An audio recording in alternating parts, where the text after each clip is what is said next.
Say what's the word? Johannesburg. Say what's the word? Johannesburg. Say what's the word? Johannesburg. Say get it from a drum. Johannesburg. And haven't you heard? Johannesburg. You gotta get one. Johannesburg. Somebody tell me what's happening in Johannesburg.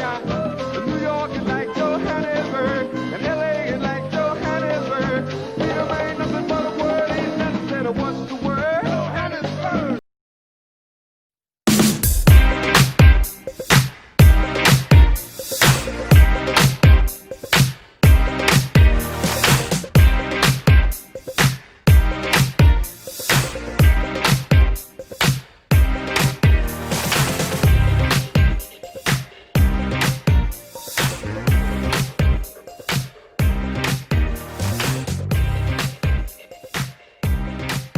All right, everybody, welcome back to our channel. I am Asad And I'm Adrienne.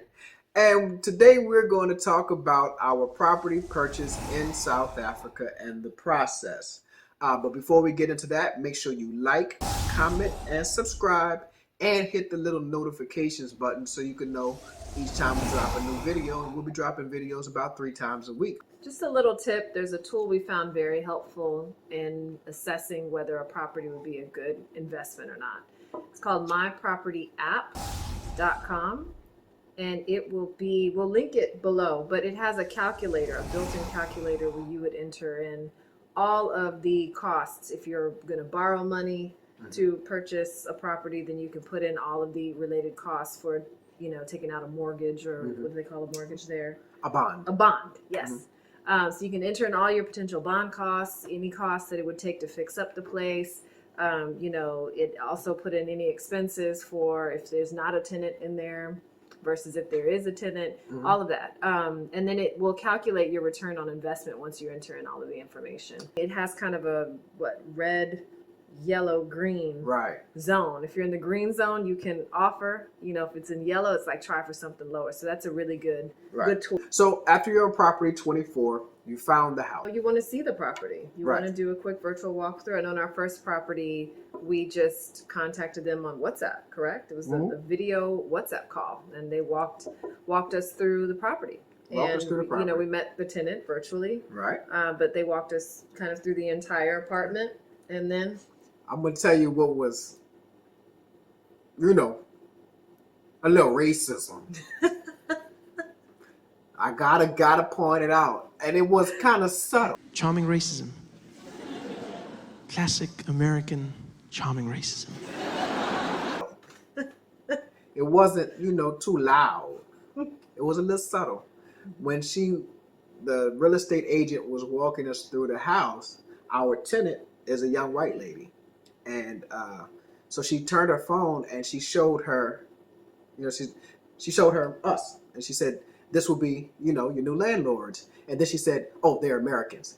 As if we were South Africans, we would not be buying this property. And I felt that was a little, charming racism. Kind of soft racism. So we did the walkthrough. What's after the walkthrough? Virtual walkthrough. So after the virtual walkthrough, you said to yourself, Asad and Adrienne, y'all bought a property on a virtual walkthrough? Heck no. No, we're not new to this. We true to this. Hold up.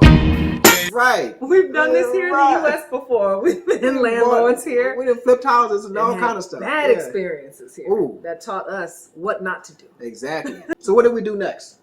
We called a home inspector. And see, what you'll find out is that buying property in South Africa is very similar to purchasing a property in the United States. We contacted a home inspector. What did he do? He went out and he inspected the home, gave me a 70-page report on all the knick-knack stuff that needed to be fixed, or that pictures and everything. A mold report. And very affordable. And very affordable. Compared to what you pay for here. You can get 3 separate prices, right? He can give you a voice report for one price, which is very cheap. A voice report where he gives you a phone call and he'll say, hey, this is a good property. We only kind of noticed 1, 2, 3 things, or no, this is not a good property. We saw a lot of problems, right? Yeah. He can give you kind of a bullet point report which is kind of touching on the big stuff, right? And then he can give you a full detailed report. So each time we went with the full detailed report, but the full detailed report is like 70 pages. Yeah. It's 70 pages, again, with pictures and suggestions of prices for repair. It's going to cost 2,000 Rand for this. So estimated cost of repair is 2,000 Rand, 2,500 Rand. Why is that important? Because when you take that report and you give it back to the real estate agent to tell the owner, hey, this report says there's about 20,000 Rand or 30,000 Rand worth of repairs or that need to take place on this property. We need to negotiate price. When you buy from Lindy, you save yourself a good penny. So once you have your home inspection report back, now you're able to negotiate, right, on the offer to purchase. Now that's if you do the home inspection prior to putting in the offer of purchase. But there's another way to do it. You can put in an offer to purchase, and that's, I want to buy this property, right? It's a written, legally binding document. Yeah. So when you get this document and you tell them I want to purchase this property, and you sign it and the owner signs it, that's it. You're going to be responsible for coming up with the money to purchase this home, right? And sometimes they have stipulations based on, getting the bond, which a bond is a mortgage. But you can put in a stipulation that this sale is contingent upon the home inspection. Yeah, the results of the home The results of the home inspection, right? So that if the home inspection comes back with something that you're just like, no, I don't want to deal with this, then you have your legal out. You can walk away. So now, before you put in the offer to purchase, there's some other things that you want to do. Okay, you're going to get the home inspected. You can do that before, or you can do that after the offer to purchase. But there's definitely one thing that you need to do, depending on the property that you purchase. Now, we purchased what is called a sectional. Now, what do you need? You need to get the financials of this sectional title property. Right. So the body corporate is kind of the board that manages it. We buy into this, so we all have ownership into this larger building. But there is typically a company that they contract with to manage the finances and then report to the directors or owners of this unit. And so what you want to do is get the financials. You want your letting agent to send you the last few audits to make sure that it's in good standing, that they've been managing money well, that they've been kind of keeping up, putting the proper monies aside to do all of the upkeep of the property and all of that. And then you want to see their insurance as well. Right. How is this place insured? Right. What is covered under this insurance policy? Do you need to get additional insurance?